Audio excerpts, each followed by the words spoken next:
ng bayan, maasahan anumang panahon.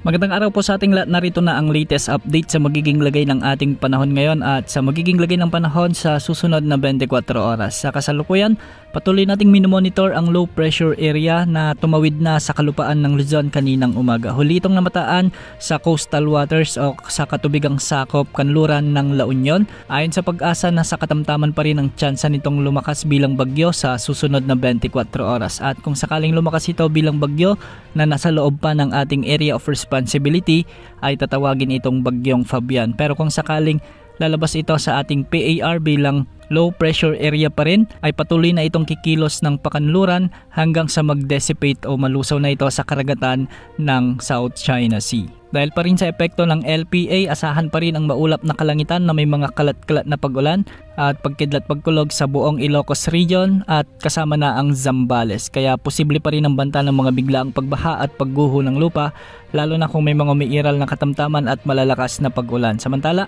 dulot pa rin ng low pressure area, asahan naman ang maulap na papawirin na may mga scattered rains and thunderstorms sa Metro Manila, Cordillera Administrative Region, Cagayan Valley, ang nalalabing bahagi ng Central Luzon, kasama na ang Calabarzon, Occidental Mindoro, Oriental Mindoro, Marinduque, kasama na ang Romblon. Ang mga lugar din ito ay pinag-iingat natin sa banta o posibilidad ng mga biglang pagbaha o pagguho ng lupa, lalo na kung may mga umiiral na katamtaman at minsan ay malalakas na pag-ulan. Sa araw na ito, umiiral muli ang southwest monsoon o habagat sa buong Visayas, Zamboanga Peninsula, Northern Mindanao, Caraga Region, Palawan, Albay, Sorsogon, Masbate at Davao Oriental. Kaya ang mga lugar ding ito ay makakaranas din ng maulap na papawirin na may mga kalat-kalat na pagulan at pagkidlat pagkulog. Para naman sa nalalabing bahagi ng ating bansa ay magiging bahagyang maulap hanggang sa maulap naman ang mga papawirin na may mga tsansa ng mga kalat-kalat na pagulan at pagkidlat pagkulog. Dulot pa rin ng umiiral na southwest monsoon o habagat. Para naman sa lagay ng mga pag-alon sa ating karagatan ng mga baybayin, sa Northern Luzon ay posibleng umabot ang mga pag-alon hanggang 2.1 meters. Sa nalalabing baybayin ng Luzon, posible ang mga pag-alon hanggang 1.5 meters. At sa mga baybaying sakop naman ng Visayas at Mindanao ay posibleng umabot ang mga pag-alon hanggang 1.2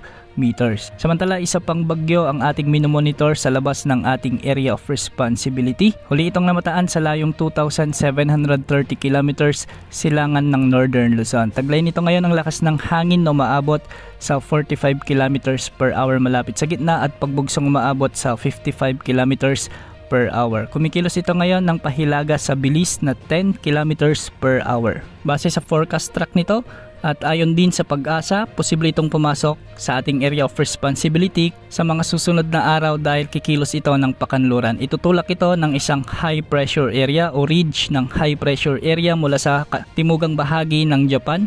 Kaya magiging westward ang pagkilos nito. Habang binabaybay nito ang katubigan ng Pacific Ocean papalapit sa Philippine Sea, inaasahan naman na maghihigop ito ng lakas at posibleng umabot sa Super Typhoon category.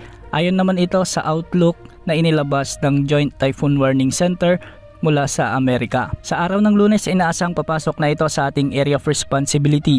At kung sakaling maging bagyo nga dito, pagkapasok sa ating PAR ay tatawagin itong bagyong Fabian. Kung hindi magiging bagyo ang LPA na nasa kanluran ng ating bansa. Kung makikita natin sa outlook ng GTWC o Joint Typhoon Warning Center ay posibleng umabot ang kanyang lakas sa 205 kilometers per hour.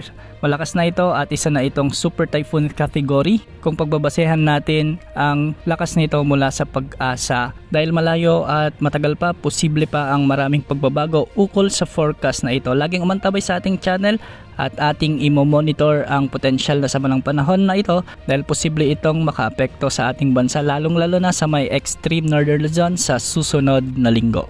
Yan muna ang latest update sa lagay ng ating panahon. Ito po ang weather update ng bayan, maasahan anumang panahon.